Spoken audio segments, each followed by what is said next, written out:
Olá, irmãos, a paz de Cristo, tudo bem com vocês? No vídeo de hoje eu vou continuar o assunto dos 144 mil, como eu disse que eu ia fazer, né, ali na parte 1. Eu disse que antes de eu falar sobre os assuntos de predestinação, eleição, eu ia continuar esse assunto dos 144 mil selados.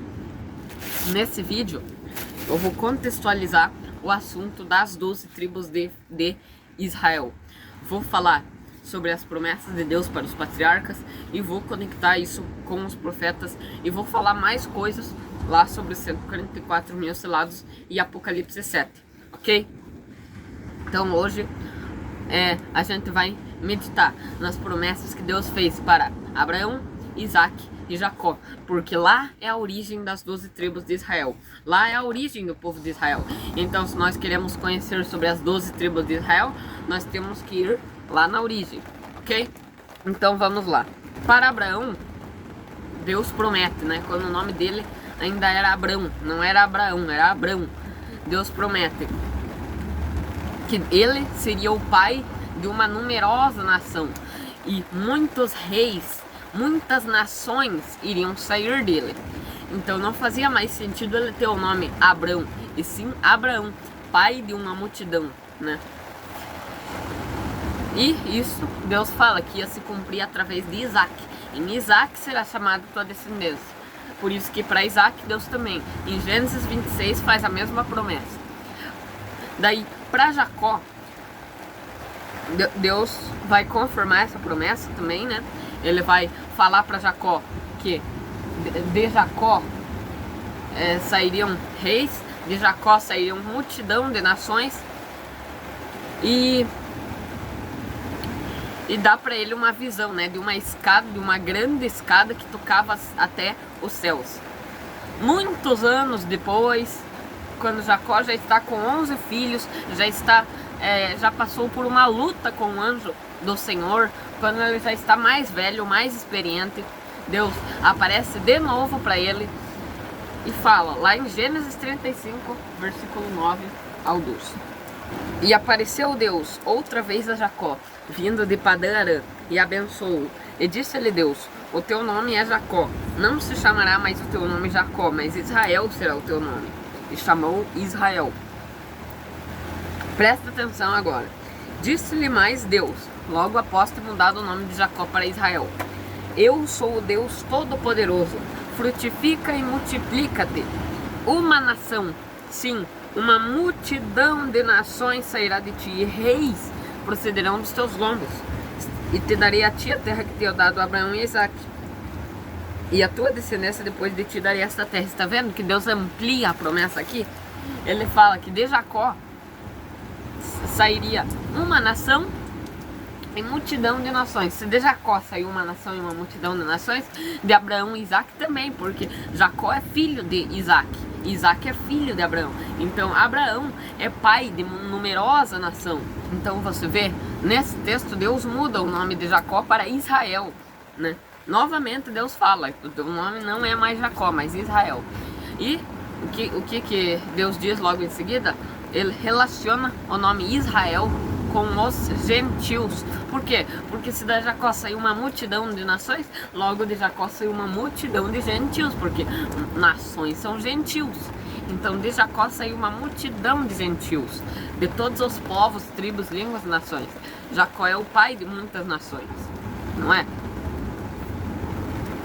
E ele fala de gentios, de nações, logo após ele ter falado, né, que mudado o nome de Jacó para Israel. Ele relaciona esse nome com os gentios. Então está vendo como que os gentios fazem parte dos filhos de Israel, das tribos de Israel? Deus nesse texto vai falar para Jacó, né, multiplica-te e frutifica-te. Essa palavra em algumas outras traduções vai estar traduzida como ser fecundo, mas o sentido é o mesmo. Ser fecundo, multiplica-te, é a mesma coisa, né? É o mesmo significado. Daí, lá em Gênesis 48, onde Jacó já vai estar mais velho ainda, perto de morrer, né? Onde o seu filho José já vai estar sendo o libertador do Egito, e, na verdade não o libertador do Egito, né, mas o salvador de todo mundo, José vai trazer seus 2 filhos, Efraim e Manassés, para Jacó, e Jacó, tendo em mente todas as promessas de Deus, tendo em mente a promessa que Deus falou: multiplica-te, ser fecundo, uma nação sairá de ti. O que Jacó faz? Tendo em mente essa promessa, tendo em mente o que Deus falou, frutifica-te, ele vai colocar sua mão direita sobre a cabeça de Efraim, né, para a bênção de ser uma nação, de ser frutífero, cair sobre Efraim. Porque se você não sabe, o nome Efraim significa frutífero. Então, quando Deus tá dizendo para Jacó ser frutífero, é a mesma raiz da palavra Efraim, porque Efraim significa frutífero. Então, por isso que Jacó abençoa Efraim com as seguintes palavras: a descendência dele será uma multidão de peixes no meio da terra, e de Efraim sairá uma multidão de nações. Olha só, uma multidão de nações. Não é a mesma promessa que Deus falou para Jacó? Uma nação e multidão de nações. Agora ele é pai de uma nação e multidão de nações. Por que Deus quis destacar uma nação e multidão de nações? Porque uma nação se referindo aos judeus e multidão de nações se referindo a Efraim, que são 10 tribos. Por quê? Porque futuramente o reino de Israel vai se dividir em 2. A casa de Israel vai ficar com 10 tribos e a casa de Judá vai ficar com 2 tribos. A casa de Israel, que é formada por 10 tribos, vai pecar, vai contaminar a terra que Deus deu para eles, vai fazer os mesmos pecados das nações. Deus vai falar, né? Vocês não são mais meu povo. Vocês foram atrás de seus amantes e se prostituíram. Por isso, eu repudio vocês. Deus deu uma carta de divórcio para eles e disse que eles não seriam mais o povo, não seriam mais amada. Mandou eles para cativeiro, né, lá para os assírios. Depois disso, a casa de Israel nunca mais voltou. Alguns remanescentes ainda voltaram para a sua terra, né? Mas a casa de Israel, a palavra de Deus diz que ela se espalhou entre as nações. Uns foram parar enfim, várias nações do mundo, né? Por todas as nações. E daí Deus, nas suas profecias, diz que ele vai trazer eles de todas as nações. Só que isso ele fala, né, lá em Oséias e lá em Ezequiel, em outros profetas também. Mas o destaque aqui que eu quero dar é em Oséias e em Ezequiel, porque em Oséias vai falar, né? Chamarei amada a que não era amada, chamarei povo a que não era povo. E e Paulo usa esses textos lá em Romanos. E lá em Ezequiel, o profeta vai pegar 2 varas, uma por Judá e a outra por Efraim, né? Porque a casa de Israel, formada por 10 tribos, levou o nome de Efraim, e uniu essas 2 varas e falou: esses 2 reinos vão se unir e vão se tornar um reino só. E eu os trarei de todas as nações para que eu os espalhei e os colocarei no meu monte santo de Sião. Ou seja, Deus está trazendo de novo a casa de Israel, né, de todas as nações da terra. Ou seja, Deus um dia rejeitou eles. Um dia eles não eram mais povo de Deus. Deus rejeitou, eles não eram mais amada, não eram mais povo e se tornaram o quê? Gentios. E quando eles voltarem, eles vão voltar, né, em uma multidão de nações. Aquelas 10 tribos não vão voltar apenas em 10 tribos, vão voltar em uma multidão de nações, porque não é essa a promessa que Deus fez para Abraão, Isaac e Jacó, que a descendência deles seria uma multidão de nações. Ou seja, eles foram espalhados entre as nações, misturados entre os povos, como está dizendo com todas as palavras, lá em Oséias, capítulo 7, versículo 8, que Efraim, a casa de Efraim, as 10 tribos se misturou com os povos, está dizendo isso com todas as palavras. E tem pastores que se dizem grandes, que se dizem formados em teologias, que ficam anunciando seus livros sobre arrebatamento secreto, né, antes da tribulação, só para sustentar a sua linha humana. Eles preferem negar todos esses textos e ficar usando argumentos teológicos, argumentos de livros teológicos, que apenas para no final das contas defender a sua linha humana e dizer que a igreja vai ser arrebatada. Porque esses pastores que são pré-tribulacionistas, eles vão pegar esses textos, vão fingir que nem existem, e os outros que dá deles distorcer, eles vão pegar e vão falar, ó, tá vendo? Tinha pessoas das 12 tribos no tempo dos reis. Então as 12 tribos não tem essa de dizer que elas se espalharam. Mas o que fazer dos textos de Ezequiel, que está dizendo que ele vai trazer a casa de Israel de todas as nações que havia dispersado eles? E o que fazer dos textos de Oséias, capítulo 7, que diz que Efraim se misturou com os povos? E o que fazer de Oséias, capítulo 1, que diz que eles não são mais povo, se tornaram gentios? E por isso, agora, quando Deus unir no corpo de Cristo, não há distinção entre os judeus e os gentios. Por quê? Porque as duas casas de Israel unidas. Antes não havia briga entre as duas casas de Israel.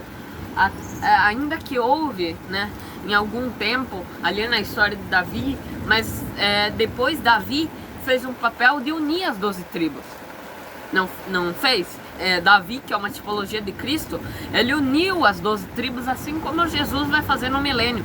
Vai unir judeus com gentios. Então as 12 tribos, elas estavam em harmonia, por assim dizer, né? Mas depois, no pecado de Salomão, elas se dividiram.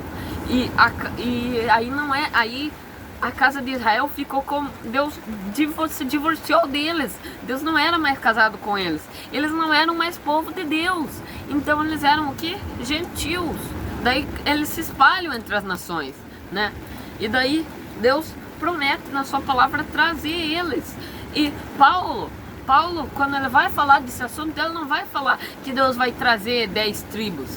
Ele vai falar que Deus vai trazer os gentios. Vai falar pros gentios, né? Bem assim, vocês que estavam separados da comunidade de Israel, pelo sangue de Cristo, vocês chegaram perto. E Deus uniu vocês em um só corpo. O que fala lá em Oséias capítulo 1? Confira aí na sua casa. O que fala em Oséias capítulo 1, versículo 11? Os filhos de Judá e os filhos de Israel, ambos se congregarão e constituirão sobre si uma só cabeça. Ou seja, a cabeça desse corpo é Cristo. E esse corpo é os filhos de Judá e os filhos de Israel. As duas casas de Israel, Efraim e Judá, judeus e gentios. Paulo está aplicando lá em Efésios, lá em Romanos, lá em Efésios, Paulo está falando judeus e gentios unidos em um só corpo. Mas tem pastores que se dizem teólogos, que se dizem mestres sábios na palavra, que Deus está mostrando, vem a verdade para eles, vem, né? Deus envia os seus servos para explicar a sua palavra, esquadrinhar esses profetas, que eles nunca vão ter explicação para esses textos. A gente vem e explica esses textos, a gente está mostrando, né? Esse é o caminho, andai por ele, Deus está falando, é assim. Mas não, a pessoa endurece seu coração e prefere ir para trás, seguir para outro lado e não dar ouvidos às palavras do Senhor. Ainda trabalhar, se esforçar para defender linhas humanas e fazer com que outras pessoas não creiam nisso que está na palavra. Isso é grave. E essas pessoas vão receber condenação, se não se arrepender. Então, esses mesmos teólogos, eles usam Apocalipse 7 para dizer, está vendo? Esses judeus são das 12 tribos de Israel. Daí eles se aproveitam lá de Apocalipse capítulo 7, onde João vê os 144 mil selados, e daí ele fala, depois dessas coisas viu uma grande multidão, a qual ninguém pode contar. Eles dizem, está vendo? É depois dessas coisas que ele viu a grande multidão. Mas, ou seja, essa grande multidão não é os 144 mil, porque 144 mil, eles são apenas judeus, das 12 tribos de Israel. Né? São virgens, são das 12 tribos de Israel, são virgens. Eles nunca tiveram relação com mulheres, não. Esses daqui vão ser judeus, virgens, que vão estar na grande tribulação, comendo o pão que o diabo amassou na ira de Deus, que é a grande tribulação. Interpretação maluca, né? Por quê? Porque eles não entendem o que Paulo disse lá em Efésios, para os gentios, né? Para Efraim. Eu estou preparando vocês para apresentar como uma virgem pura a um só marido. Uma virgem. Os 144 mil são virgens. Os que estavam longe, que é a casa de Efraim, que é os gentios, né? As 10 tribos, chegaram perto. E esses são vocês que um dia estavam separados da comunidade de Israel e estranhos às alianças da promessa, sem Deus no mundo, mas chegaram perto. Ou seja, Paulo pega e aplica Efraim, a casa de Efraim, para os gentios. Para os gentios. Por isso que a Bíblia diz que Efraim é a plenitude dos gentios. Por que a plenitude dos gentios? Paulo vai falar lá em Romanos capítulo 9, que o coração dos judeus foi endurecido até que haja entrado a plenitude dos gentios e todo Israel, incluindo os gentios, incluindo a plenitude dos gentios, incluindo Efraim, porque Efraim não pode ficar de fora. Efraim vai ser, o reino de Efraim vai ser unido com o reino de Judá. Os gentios, né, a plenitude dos gentios, que é a mesma palavra no hebraico para multidão de nações, lá em Gênesis 48, a plenitude dos gentios, a multidão de nações vai entrar e assim todo Israel será salvo. Esses textos mostram que os gentios são filhos de Israel, fazem parte das 12 tribos e que os gentios fazem parte daquele povo que está sendo selado. Isso mostra que o Apocalipse 7, quando fala daquela grande multidão, ali não está falando de um outro povo. Ali é uma conclusão do selamento. Quando concluir o selamento, o que vai dar? O que vai dar? Qual que é a conclusão do selamento, dos selados? É uma grande multidão de todos os povos, tribos, línguas e nações. Ou seja, houve o selamento e depois João vê essas pessoas que foram seladas, de todos os povos, tribos, línguas e nações. E é uma multidão, né, inumerável, que ninguém pode contar. Por quê? Porque o número 144 mil é simbólico e grandes são as revelações que tem neste número. E um ponto interessante, olha só, lá na lista das 12 tribos de Israel, vocês já sabem que não vai aparecer a tribo de Dan, correto? Porque deu uma serpente no caminho. Mas lá não aparece também a tribo de... mas lá não vai ficar de fora só a tribo de Dan. Lá o nome de Efraim não aparece. Vai aparecer tribo de José, tribo de Manassés, mas o nome Efraim não aparece lá. Porque Efraim se tornou um povo. Efraim se tornou um reino. Ezequiel não fala que a vara de Efraim, que é o reino das 12 tribos, das 10 tribos, e a vara de Judá, que é o reino das 2 tribos, vão se unir? Então Efraim é um reino. Por isso que não tem o nome de Efraim nos 144 mil selados. Porque Efraim ali já são todas aquelas tribos, né? Todas as 10 tribos, aquelas 10 tribos que tem ali, fazem parte do reino de Efraim. As 10 tribos que tem nesse texto ali fazem parte do reino de Efraim. E essas 10 tribos, o que aconteceu com elas? Foram rejeitadas por Deus e espalhadas entre as nações. Ou seja, se tornaram gentios. E quando Deus chamar eles de volta, Deus não vai ligar mais para a parte sanguínea. Porque para Deus, todas as coisas são possíveis. Ele sabe quem que tem sangue de Levi, quem tem sangue de Ruben, quem tem sangue de Issacar, de Naftali, de todas as tribos. Mas ele não leva mais em conta a parte sanguínea, porque agora ele considera o coração. Ele considera as obras da pessoa. Quem não tiver um coração bom, tribo de Dan, vai ficar fora do selamento. E quem tiver um coração bom, vai fazer parte desse grupo de selados. Por isso que nós, né, entramos para a comunidade de Israel, como Paulo fala lá em Efésios 2. Nós entramos para a comunidade de Israel. Nós que antes estávamos longe, pelo sangue de Cristo, chegamos perto, né? Chegamos perto pelo sangue de Cristo. E fazemos parte daquele corpo que é formado pelos filhos de Israel e filhos de Judá. Está vendo como que ninguém pode ir contra isso? Como que isso tem base bíblica, total fundamento bíblico? Se alguém for contra isso, saiba que essas pessoas têm coração rebelde, duro e não querem aceitar a verdade. Então esse vídeo foi para mostrar o grande mistério que tem na tribo de Efraim, né? Que Efraim é a plenitude dos gentios e que o coração de Israel foi endurecido até que houvesse entrado Efraim, até que houvesse entrado a plenitude dos gentios. Está vendo? Grandes são as revelações que tem nesse tema. Por isso que a gente tem que sempre ficar atento às promessas de Deus para os patriarcas, né? Nunca se esquecer daquelas promessas de Deus para Abraão, Isaac e Jacó, porque lá está a chave, as chaves para você desbloquear e para você nadar em um rio de 4.000 côvados, em uma coisa profunda, né?